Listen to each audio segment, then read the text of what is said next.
outstanding. Sage Steele. Sage Steele this is amazing, I think. Sage Steele finally came out and said what many people have been saying about ESPN for a long time, that they have so much embraced far left-wing politics that there is no ability for someone like Sage Steele to have her voice heard. This is incredible, all right? She said, per the Wall Street Journal, something that I think is pretty impressive. She said that she was taken out of the overall ability to talk in their social justice warrior special, which, by the way, just so you know, the lowest possible rating in 25 years of ESPN primetime programming. This is pretty awesome. Sage Steele said when she was pulled off of the SJW special because she wasn't woke enough, all right, she said, and I follow, hold on, we got a request that I block a ban, and I will block a ban. You know what I need, honestly, is I need a deputy who's in charge of just going through and being able to actually break everything.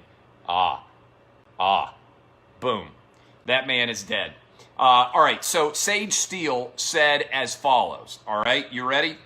I found it sad for all of us that any human being should be allowed to define someone's blackness.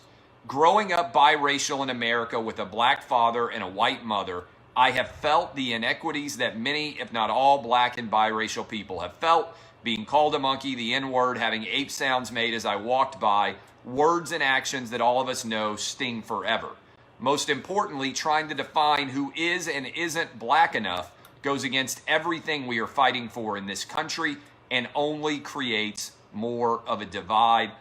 Sage Steele has also been very aggressive in criticizing Deshaun Jackson and asking why we have allowed athletes to be held to a different standard based on who they're actually speaking out about. So this is pretty incredible.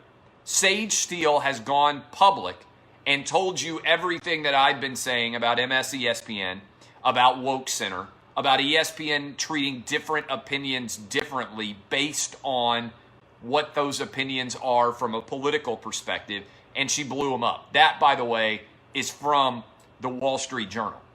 I applaud Sage Steele for being willing to go public. I encourage you to go read Jason Whitlock's fascinating piece about her and about why this story evolves as it does up on OutKick. And by the way, I encourage all of you to go sign up for OutKick VIP. This is the last week that you're going to be able to get an autographed copy of my book. And if you've already signed up for OutKick VIP, I haven't been able to keep up with all of the demand. We've been signing up thousands of people for OutKick VIP.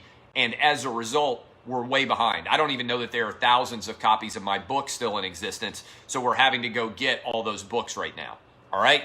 So as you actually break down everything that Sage Steele said, I think she was 100% right. You can go read it for yourself at OutKick. You can go read Jason Whitlock's reaction to it.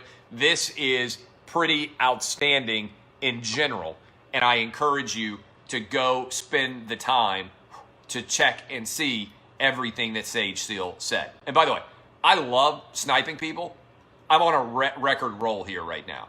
I don't know how many people think that they can try Clay Kyle and they're actually going to survive.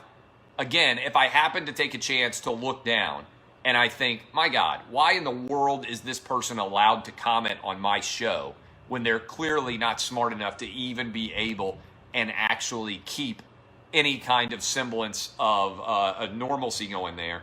I just reach down, wipe them out. They're never to be seen from again. But props to Sage Steele for what she said in general.